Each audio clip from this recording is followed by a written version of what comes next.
First Things, episode number 62. I seem to be lost. And so you're working around the clock so you don't take time for yourself to feel like an actual human being. I used to feel like no matter how hard I worked, I was just spinning my wheels. Try to be perfect. We try to have everything in place at one point in time, and you can't. Hello, my friends, and welcome back to First Things, the podcast dedicated to practical productivity based on modern research. My name is Brandon Vaughn, and it's my goal to help you apply productive solutions to your life to help you live with less stress, greater passion, and amazing results. It's great to have you back with me today as we are beginning the next part of the Essentialism study. This particular series is going to be about eliminating how can we cut out the trivial things in our life. We spent the first part getting into the mindset of an essentialist. What does an essentialist think about? Then we learned how we can differentiate between the trivial many from the vital few in our lives. And now we're going to start eliminating some of those trivial many things in our lives. And we are in chapter 10 this week, which is on the issue of clarify. One decision that makes 1,000. Before we get into our study today, just a few updates on things. First of all, our survey is still ongoing, which you can find at firstthingsproductivity.com/survey. Last week, we had 19 people who have taken it. Now it's bumped up to 23. So I've had additional people take this. Thank you so much for doing this. And we are going to probably do this for a few more weeks. So I would love if you would consider taking this 10 questions, 5 to 10 minutes of your time. Can be completely anonymous if you wish. Would love to hear your feedback, especially if you are a fan of the show. You really get a lot out of this show.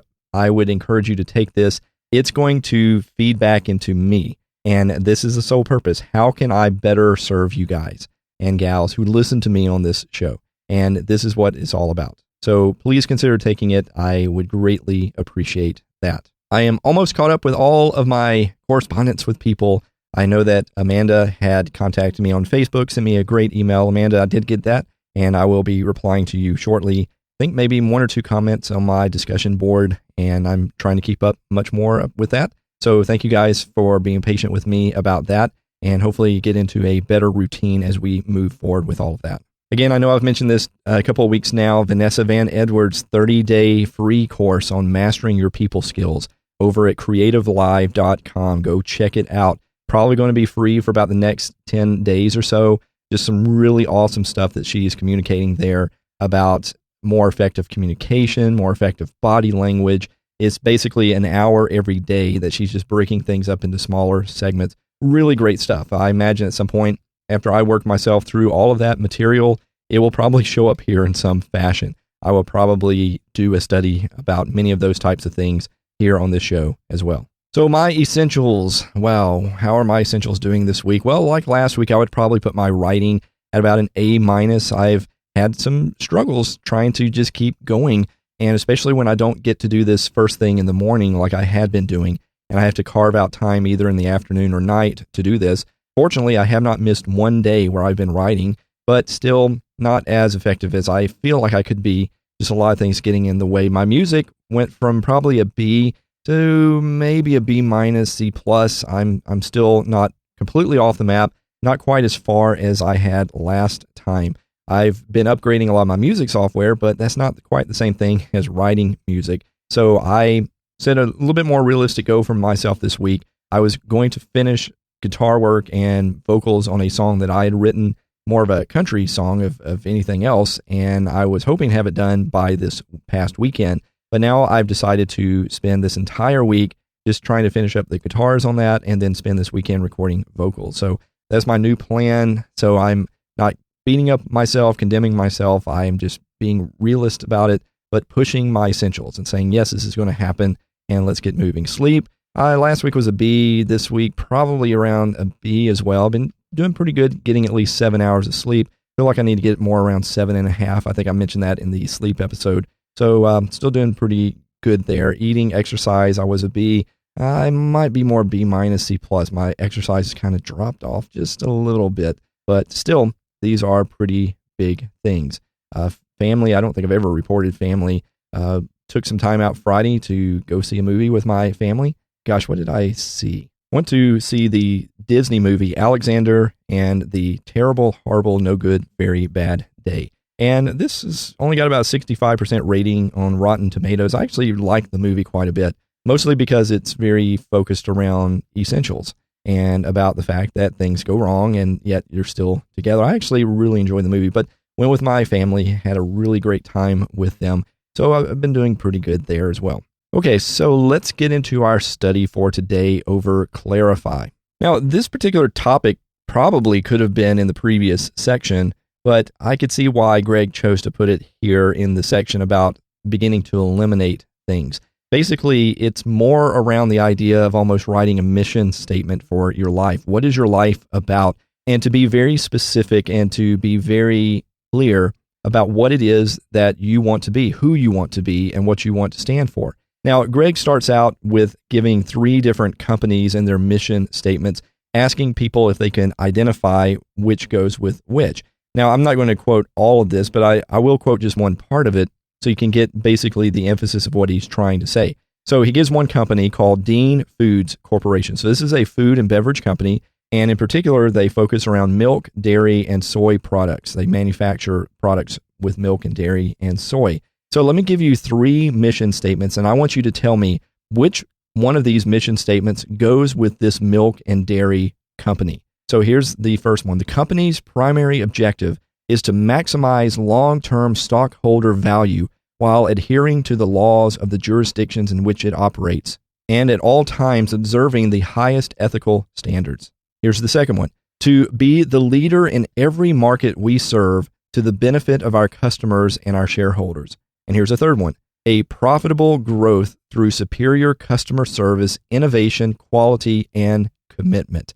Now, which one of those 3 mission statements do you think matches this milk and dairy company? Now, if you're like almost anyone who would probably listen to this or read this, that's hard, isn't it? Because those mission statements from all 3 of those mission statements are so vague and so abstract. What does that have to do with milk and dairy? I mean, you get some things, benefit of our customers, quality, all. Yes, I get that, but there's nothing specific about how we even know that we've achieved something like this. And Greg's point in this, he actually gives 2 other companies that belong to these statements, is the fact that all these mission statements are all vague. They don't tell you anything. They don't help you at all determine what are the essential things for these companies. And by the way, if you're curious, the very first statement that I made was the mission statement for that milk and dairy company, that their primary objective is to maximize long-term stockholder value while adhering to the laws of the jurisdictions in which they operate. I mean, come on, what on earth does that mean, and what is that? But if we were to do the same thing in our lives, and we were to say, what is your mission statement? If I came to you and I grabbed you and I said, tell me what your mission statement is in life, many of us would give vague answers like that. Well, I want to be a better person. Well, I want to make a difference in my company. I mean, vague type of stuff. And so what Greg's basically saying is that the very first type of non-essential behavior and thinking that you're going to get rid of and to learn to eliminate in your life is to simply find any activity that is not aligned to your mission statement, to your passions, to your essence as a person. But if all you know about your mission in life, your essence, your passions in life is something very vague, like I want to be a better person, it's going to be very hard to even eliminate those very obvious, simple activities that are not aligned to that. We're starting out with the most easy thing to get out of our lives, the things that are obviously not aligned to who we are as a person, but we need to be very, very specific about who we are as a person in order for those things to be very obvious, and then we can eliminate from our lives, if that makes sense. We've got to go from being pretty clear to really clear about who we are and what we want to be in this life. You were to tell me, well, Brandon, if you came and asked me, what is your life about? I'm pretty sure I know what I would say. That's not good enough. You cannot be pretty sure about who you want to be in this life and what matters to you the most. You've got to be really clear. You've got to have a very succinct mission statement about who you are and what you want to be. If I came to you and I asked, what do you really want out of your career over the next 5 years? How many of you could honestly give me an answer that was very specific and not vague? Well, I hope to make some achievements and be in a well thought out place in there's nothing there. It's empty wind. When we lack a clarity to who we are and what we want to be in this life, what we end up doing is wasting a lot of time and energy on trivial many things. Those many trivial things in our lives will dominate us because we don't have any clear purpose. We don't have any clear passion about who we are in this life. But when we have great clarity about things, we will find that we have much bigger breakthroughs, bigger innovations in our lives because we'll have focus. We'll actually have intention, purpose, and passion in our lives. Now, Greg talks about some of the things that we can substitute when we don't have a clear vision for our lives. And I've found this many, many times in my own life. I've seen this in the lives of other people as well. And the first thing that people will often do when they don't have this type of thing, especially in the workplace, is they will start trying to please people and play politics. Especially, they're going to be doing this with their manager, their boss, their dean of their college, or somebody like that. They're going to try to do anything they can do to appease them, to win their attention, to get their favor.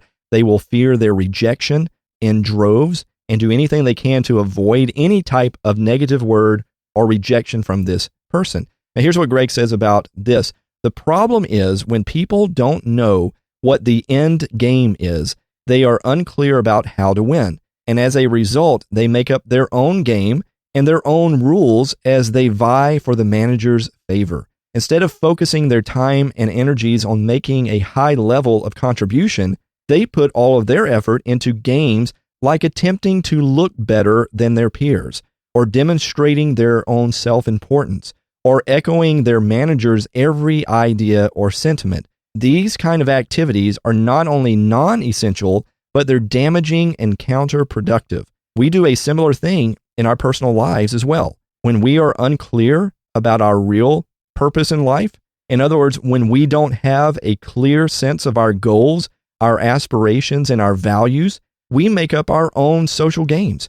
We waste time and energies on trying to look good in comparison to other people. We overvalue non-essentials like a nicer car or house, or even intangibles like the number of our followers on Twitter or the way we look in our Facebook photos.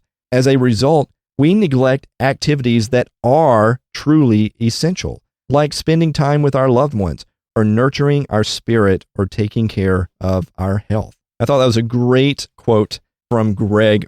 So well put.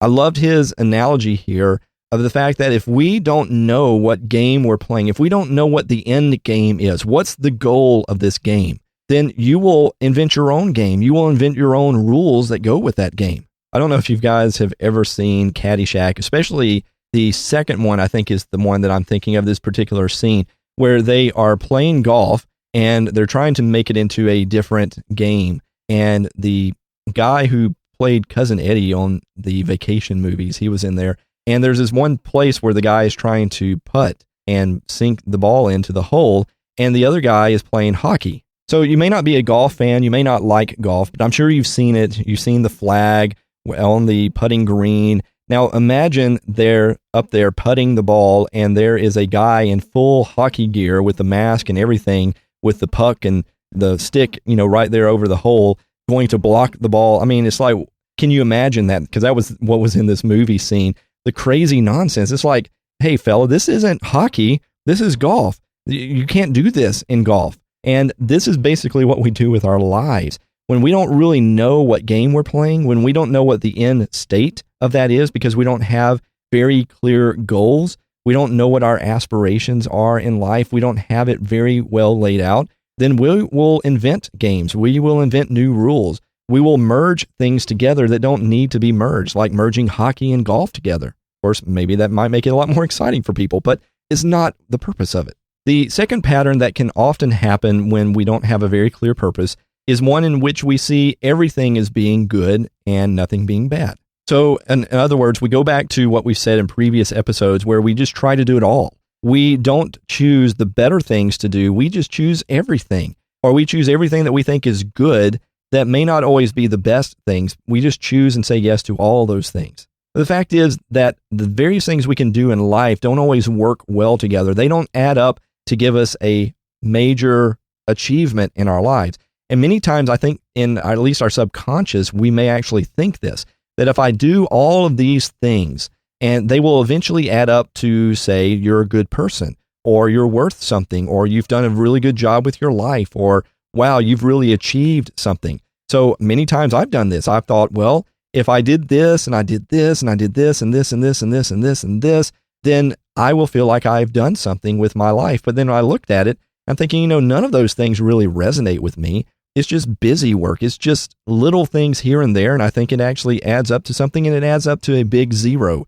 in my life. For example, you could go and major in 5 different things in college and get no degree, thinking, well, they must equal to a degree. If I majored in 5 different things at the same time and never graduated, surely that would be the equivalent of a degree, and it's not. It's utter nonsense. Just stacking on more and more things to do doesn't equal to a whole something that resonates with you. It doesn't equal to one of your aspirations. You can't substitute smaller things that don't resonate with you and expect them to add up to anything in your life. So how do we go about trying to write a mission statement? Well, one of the things that Greg does in his book is he gives a matrix, and I will describe the matrix. I won't post up a copy of it because, again, I want to encourage you to go and get the book. But this is a 2x2 matrix, and the top labels are general and concrete.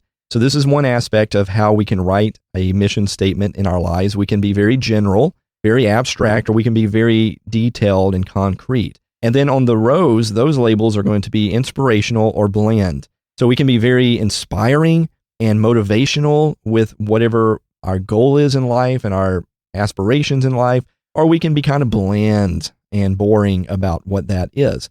Well, the very first quadrant in the upper left is something that is inspirational, but is very general. And this is often what people think of when they get around to a mission or a vision of their lives. We want to change the world. Well, that sounds really nice. It's very inspirational, perhaps, but it's also very vague, very general. And that's not what you want to do when you're trying to figure out what your mission in life is, what your purpose, what your aspirations are. In the bottom left, you have things that are bland and general. So they're very kind of abstract, not very specific, and they're also kind of boring if you're quite honest. And this could be things like values in your life. Well, I value this, and this is important to me. But it's kind of like eating broccoli or something like that. It maybe isn't the most exciting thing in life unless you're a fan of broccoli. It isn't, just something you brag about to people. Oh man, let me tell you how wonderful that salt was last night that I had with my meal. And it's not what you usually speak about. The bottom right are things that are bland and they're very specific and concrete. So that could be just boring objectives in your life. A to-do list could be something that's very concrete and bland. And in the upper right corner of this quadrant is really where we want to try to land. And that is something that is inspirational and very concrete. So it's very motivating, it's inspiring to you, and it's also very specific. Now, this is what Greg calls the essential intent. And this is the basic quadrant that we want to be as we are developing this kind of mission statement. And, I apologize. Some people may have a bit of a knee-jerk reaction to the term mission statement. And it's maybe is rightfully deserved because that thing has been very misused over the last 10 or 20 years. And companies are always trying to come up with vague mission statements, is what we said. But it's still a very good term. And I think it's a very good exercise that we should go through in our lives and really think about. Now, there's a couple of ways that maybe you could go about doing this. And one of those things that you might want to try is to use your imagination to think of this. I want you, and you could do this right now where you're sitting or listening to me. I want you to visualize your 80th birthday. You are 80 years old today. Or I want you to envision your 50th wedding anniversary. Envision one of those types of things, whatever fits you in your life and your age and different things like that. I want you to imagine something like that. And literally, I want you to imagine that you're surrounded in a big party by friends and loved ones and people from all walks of your life that have come to honor you. They are here for you. You are just 80 years old, and they're gathered here today to celebrate you and to say, wow, thank you because you meant this to me. I want you to really do this well in your imagination. I mean, I want you to imagine the place. Do you have candles lit? What kind of food do you smell cooking? What about the decorations? What kind of people do you see? Is there music playing? I mean, I want you to do this up really, really good. And I want you to see the individuals that are there. They are going to stand one by one and they are going to pay tribute to you. And I want you to also to assume that they represent roles that you are now fulfilling in life. Perhaps you are a parent, a teacher, a manager, whatever you're doing in life right now through your relationships, boyfriend, girlfriend, husband, wife, parent, child, whatever the case may be, newly employed, looking for work, whatever it is that you are doing right now, these people that are going to stand up and give you tribute in your life, they are representing those roles. I want you to also assume that you have fulfilled those roles to the utmost of your potential. So you've done a really, really great job at this. Now here's what we're going to do. Here's what I want you to imagine. What are these people going to say about you? What qualities about you, your character, would you be remembered for? What contributions would they mention? And do this. I want you to visualize this in your head.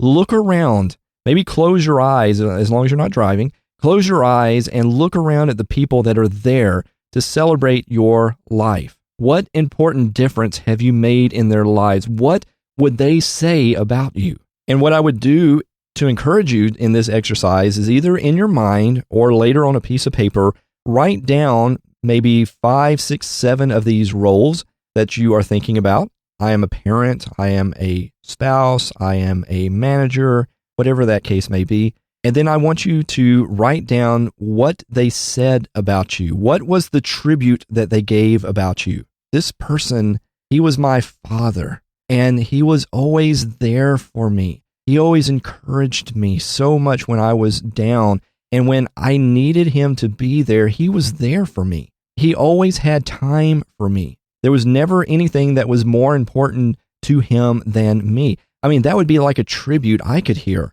from my child. This is the type of thing you're wanting to envision, and you want to write those tributes down. What is it that you want people to say about you? Another way of doing this exercise is to imagine it's your funeral, and you're watching from above somewhere that people are giving you tributes.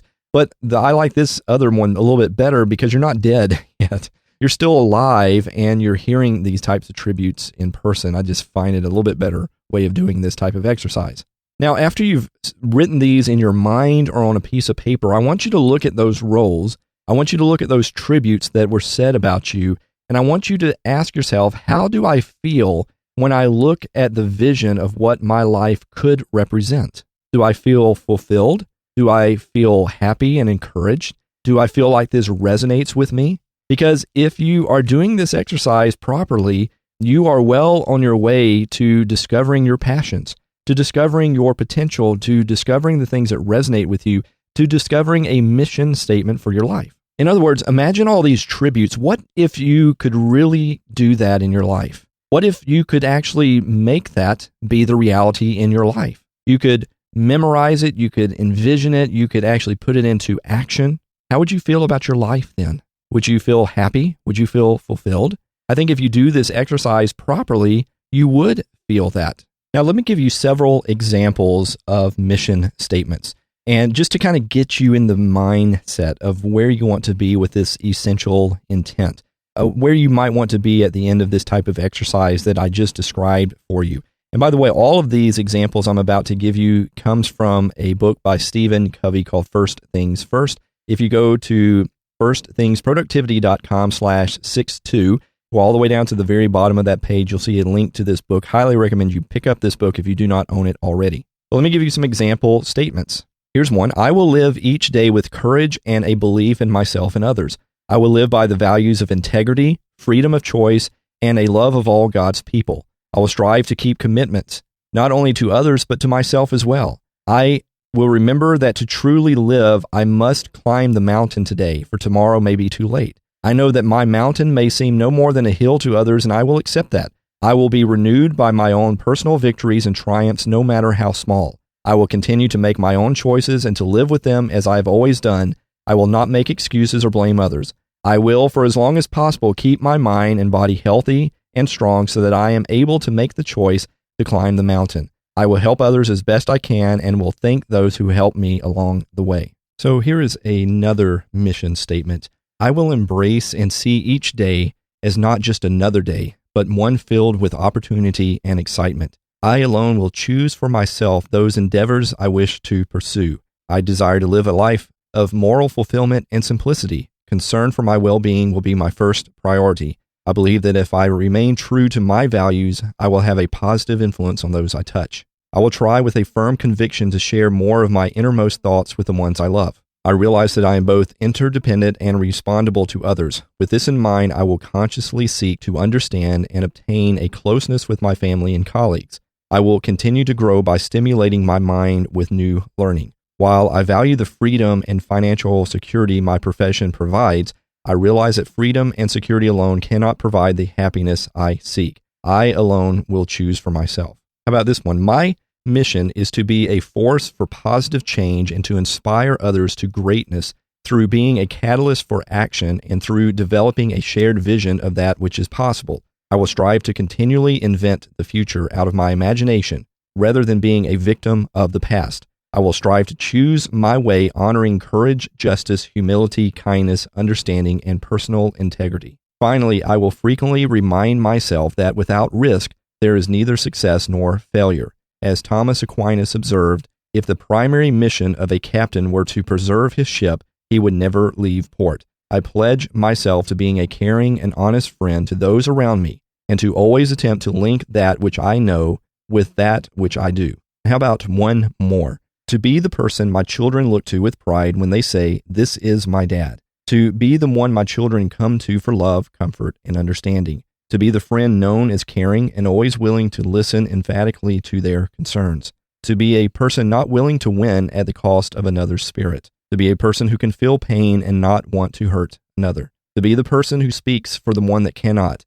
To listen for the one that cannot hear, see for the one without sight, and have the ability to say, "You did that, not I." And, these are just a sampling of some mission statements for our lives. They aren't perfect by any means. Some of those are kind of vague, actually. And I would probably have suggested even more specific, because whatever it is that is going to be our compass in life, what is pointing us in our true north, the things that are passions for us, things that resonate for us, that are our aspirations in life, those need to be something that we know we're doing them. So if you just say, "I want to be a good person," or "I want to change the world," well, how do you know when you've done that? Because you may be doing it all the time, you may never be doing it, but if it's so vague like that, then you never know. So if you say, "I want to change the world by giving 15% of my income to needy people," well, that's very easy to figure out if you're doing. Just check your bank account, and you will know pretty soon if you're meeting that particular objective or not. But just to say, "I want to be a better person," well, you are going to leave yourself very unsatisfied because you never know where you're actually at on that particular thing. So we want to be very specific. We want to be something that is inspirational, but concrete and granular in detail, that is meaningful and measurable. And listen, if you do this type of exercise, don't get so bent out of shape about the words that you use, because I know some people that do this and they agonize, should I use this word or that word? And they'll go crazy over this type of exercise, trying to perfect it using just the right type. Don't worry about all of that stuff. You just need to get in there and have a sense for where you're heading with this.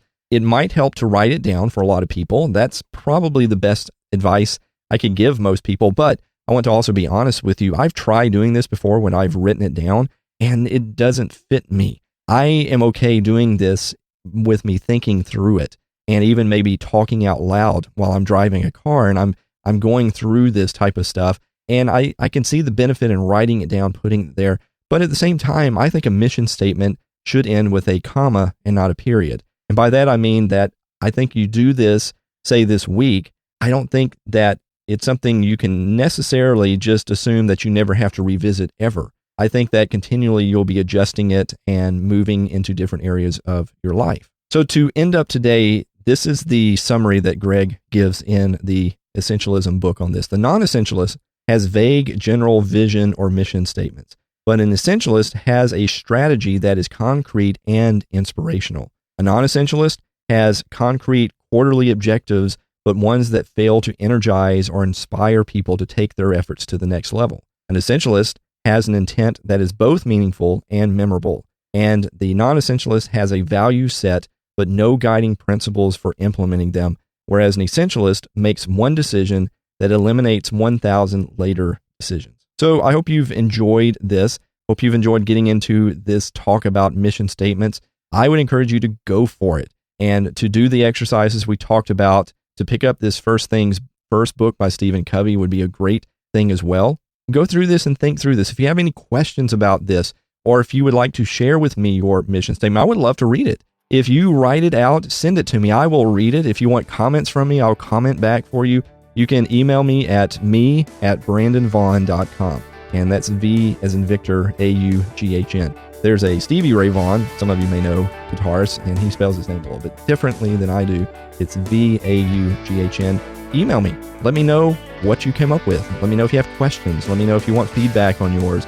If you think that it's something that is concrete or not concrete. If you think it's inspirational or not, feel free. I don't mind looking at that at all and giving you some feedback on that. But try it. Even if you don't contact me, try this out. Do this at least in your head and do it intentionally, not just sporadically while you have 5 seconds between meetings, but spend some time really thinking through some of this stuff. And if you can, write it down and keep track of the things that you are discovering in this area.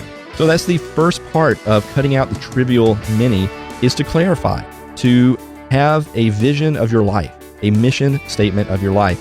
And knowing that will help you trim out a lot of trivial things in your life that really don't resonate with you, that don't matter to you. Now, next week, we are going to talk about a topic that we've talked about twice, I think, before, and that is the power of saying no. And the chapter is chapter 11, which is Dare, the power of a graceful no. And I don't know about you, but I can talk about the subject a lot because I need it myself. How do we say no? We've talked about it in the Now habit.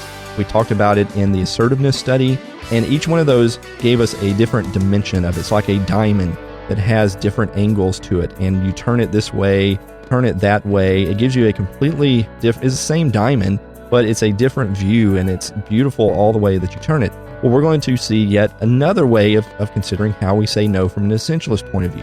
And I think if you took all those different episodes, it would definitely complement each other in that capacity. So remember the survey that's going on. That's at firstthingsproductivity.com/survey. You can leave me comments at firstthingsproductivity.com/62. As in episode 62, you can email me at brandonvaughn.com. You can reach me by Twitter. You can reach me by Facebook. Let me hear from you guys. Let me know how you're doing, anything you're dealing with, struggling with. Let me hear some mission statements. I would love to have a handful of mission statements. Send me some because I want to read them in the next episode. And let me see what some of the stuff you guys are coming up with that maybe is inspirational for not only me, but other people that are listening to this show as well. So until next time, remember this. Clarify your life. What is your resonators? What is your mission, your vision, your aspirations in life? Think about it, write it down, go after it, and start cutting out the trivial many in your life. As always, embrace today with passion and intention, and don't die with your music still inside you. See you next time.